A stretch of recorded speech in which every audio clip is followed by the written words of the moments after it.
You know that feeling, right? Your inbox, it's just this constant floodwork stuff, news, messages from friends. And then you get that one email that just, well, feels a bit off. In our, like, always-on digital world, staying truly clued in, especially about the threats kind of lurking in our inboxes, sometimes feels like a full-time job. But that's exactly why we're here. Okay, let's unpack this. Today we're taking a deep dive into email phishing scams. Now, they're one of the oldest cyber threats around, yet believe it or not, they're still the foremost scam used by criminals. They're constantly evolving, and frankly, way too many people still fall victim every single day. So our mission for this deep dive is simple. Give you the shortcut to understanding these increasingly sophisticated threats so you can protect your personal life, your work life, your whole online presence, really, and hopefully spot a scam from a mile away. Yeah, and what's truly fascinating here, I think, is how these attacks aren't just technical tricks. They actually play on, fundamental human responses, things like urgency or curiosity, maybe even fear. It makes our own vigilance our most critical defense. It's really about recognizing those psychological hooks they use. You're absolutely right, and it's definitely not always the obvious Nigerian prince scam anymore, is it? At its core, yeah, phishing is still about cyber criminals pretending to be someone legit, like a bank or a company you trust, Yeah. to lure you into providing sensitive data. We're talking personally identifiable information, banking details, credit card numbers, passwords, basically the keys to your kingdom. And the kicker is, even after all these years of warnings, these email scams just keep getting more sophisticated, more convincing. Well, think about it. Email is just everywhere, isn't it? It's woven into our daily lives, personal and professional. And we mostly trust it as a communication channel. That ubiquity and that sort of inherent trust, well, it makes it an incredibly attractive target for cyber criminals. It's often the path of least resistance for them to get access to you. And boy, are they creative. The days of like really obvious typos and super generic greetings, they're kind of fading. Looking ahead into 2025, there are some very specific types of email scams you really need to have on your radar. Okay, let's start with fake invoice scams. These are emails designed to look exactly like legitimate invoices, from well-known vendors or maybe service providers you actually use. But the payment details, completely fraudulent. The key indicators here are usually unexpected invoices, details that don't quite match up with your records, maybe really urgent payment requests, and sometimes just a slightly off-corporate logo. Close, but not quite right. These are particularly insidious, I find, because they prey on our normal routine, paying bills, managing finances. The perceived legitimacy plus that urgency, it can easily bypass our usual skepticism. It just feels like a normal part of doing business or managing your household. Absolutely. Then there are employment scams. This is where cyber criminals pose as recruiters, often for remote work jobs, which are obviously very popular, and they try to get candidates to transfer money, maybe for remote work equipment or training materials. They always promise reimbursement, after the first paycheck. So you're excited about this potential new job, right? And suddenly they're asking you for money up front. Big red flag. It's a really clever twist, isn't it? They leverage the hope and, the excitement of a new opportunity against the very person looking for work. It puts the victim in a vulnerable position right from the get-go. It gets even more targeted sometimes. We've definitely seen a rise in government account takeover attacks. Think about fake emails pretending to be from, say, the IRS, especially during tax season. They might claim you're eligible for a refund, and there's often a phishing link embedded right there. Who doesn't want a tax refund? That makes this one highly effective, unfortunately. And then there's a really sneaky one called typo squatting. Here, scammers use really subtle misspellings of legitimate domain names, like microseoft.com, using a 0 instead of an O. Or the source mentioned bancofranerica.com, swapping an RN for the M. You just glance at it, looks okay, and bam, before you know it, you're on a fake site entering your details. Right, and this really highlights how scammers are constantly adapting, doesn't it? They track current events, like tax season, like you said, and they leverage our trust in familiar brands or government agencies. It sort of begs the question, what's the underlying psychology that makes these tiny changes so effective?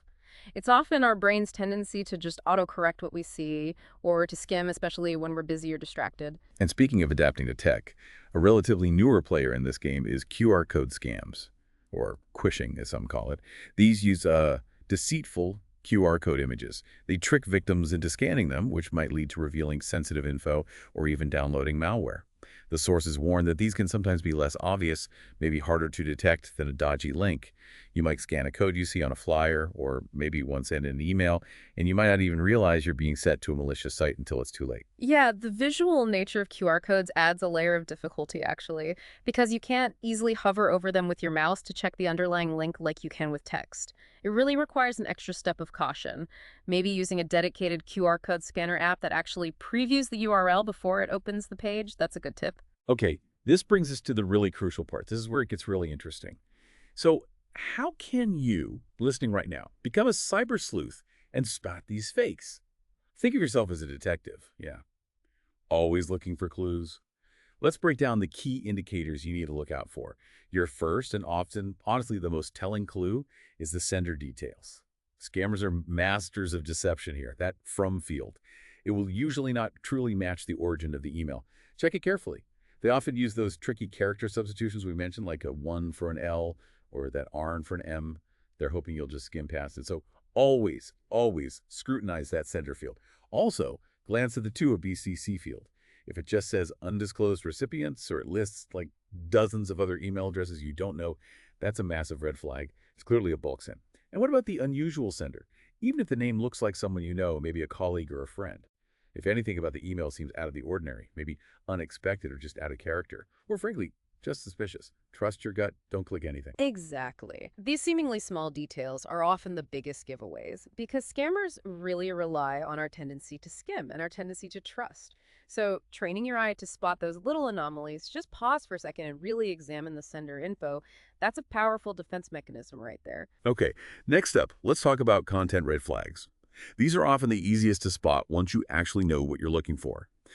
The subject line, for instance, might be totally irrelevant to you or just doesn't match the message content at all. A classic giveaway, and honestly one that still surprises me sometimes, is bad grammar or poor spelling. Think about it. Legitimate organizations have professional communications teams, right? They're generally not sending out official emails riddled with basic errors. There's also often a lack of personalization. Generic greetings like, "Dear valued customer," instead of your actual name. That's a sign they don't really know who you are. Be on high alert for those unexpected invoices or payment requests we talked about, and especially watch out for urgent or threatening language. Scammers absolutely love to use panic or fear tactics. They want to short-circuit your rational thinking. They might even say something really disturbing, like the source mentioned, threatening to release some fake embarrassing image of you if you don't pay up or click a link. It's pure manipulation. That emotional manipulation is absolutely central to how these attacks work. They leverage our anxiety, maybe our curiosity, or just our desire to quickly fix a perceived problem. It effectively bypasses our logical defenses. It's all about creating that sense of pressure, that urgency. Which leads us perfectly into action requests and hidden dangers. Scammers will almost always ask you to click on a link or open something. This is where that crucial tip comes in again. Always, always hover your mouse cursor over the link before you even think about clicking it. What you see displayed as the link text might say, yourbank.com, but when you hover, the actual web address that pops up in the corner of your screen might be something totally different, long and really suspicious. It's like a magic trick. Really what you see isn't necessarily what you get. A link may definitely not be all it appears to be. And then, of course, there are attachments. Scammers love including attachments. Often they end with things like .html, .pdf, or .zip. And here's the really terrifying part. Sometimes simply opening that attachment is enough to infect your entire system. No further clicks needed. So the rule is simple. If you see an attachment in an email you weren't expecting, or one that just doesn't make sense in the context of the email, do not open it. They often contain nasty payloads like ransomware, the stuff that locks up all your files until you pay a ransom or other horrible viruses. There is one vital exception mentioned in the research. The only file type that is generally considered safe to click on is a plain .txt file, because it's just text and typically can't execute malicious code. But even then, be cautious. It truly speaks to the sophistication, doesn't it? That merely opening a file, something we do all the time, can compromise your system. It really underscores the importance of having a kind of default no policy for any unexpected or suspicious attachments, regardless of how innocent they might seem at first glance. Now, one of their absolute favorite ploys, and we've touched on this, is the sense of regency tactic. Scammers love, love, love to tell you to act fast because these super deals are only for a limited time, or maybe even you have only a few minutes to respond. When you come across these kinds of emails, honestly, your best bet is usually just to ignore them, delete. Don't let that artificial pressure get to you. Similarly, they might threaten that your account will be suspended unless you update your personal details immediately. Classic fear tactic. But here's the reality check. Most reliable organizations, your bank, your utility company, they give you ample time before they would ever terminate an account. And they almost never ask patrons to update sensitive personal details over the internet via a link in an email. That's just not how they operate securely. So the golden rule. When in doubt, always visit the source directly. Open your web browser, type in the official website address yourself. Don't click the link in the email. And what's really fascinating here again is that while the specifics of the scams evolve new technologies, new lures, the core psychological manipulation remains remarkably consistent. That manufactured sense of urgency, the fear, maybe sometimes greed, it's constant. Scammers are tapping into our most basic, almost primal responses. So it's not just about memorizing a checklist of red flags, although that helps. It's really about cultivating a healthy skepticism, pausing, applying critical thinking before you click or act. Okay, so what does this all mean for you listening right now? It means you absolutely have the power to protect yourself. It's not hopeless. The sources we look at outline some clear, actionable best practices. First, always verify the sender's email address and the domain name. Take that extra second to really look. Is it really from who it says it's from? Second, be cautious. Be wary of any unexpected or overly urgent requests. If it feels off, if it feels rushed, it probably is fishy. Then the fundamentals, of course, use strong, unique passwords for every single online account. I know it's a pain, but it's crucial. And enable two-factor or multi-factor authentication wherever it's offered. Seriously, do it. That's probably your strongest line of defense if your password ever does get compromised somewhere else.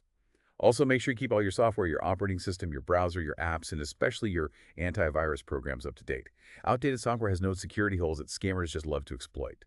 And finally, if you do spot something suspicious, report it.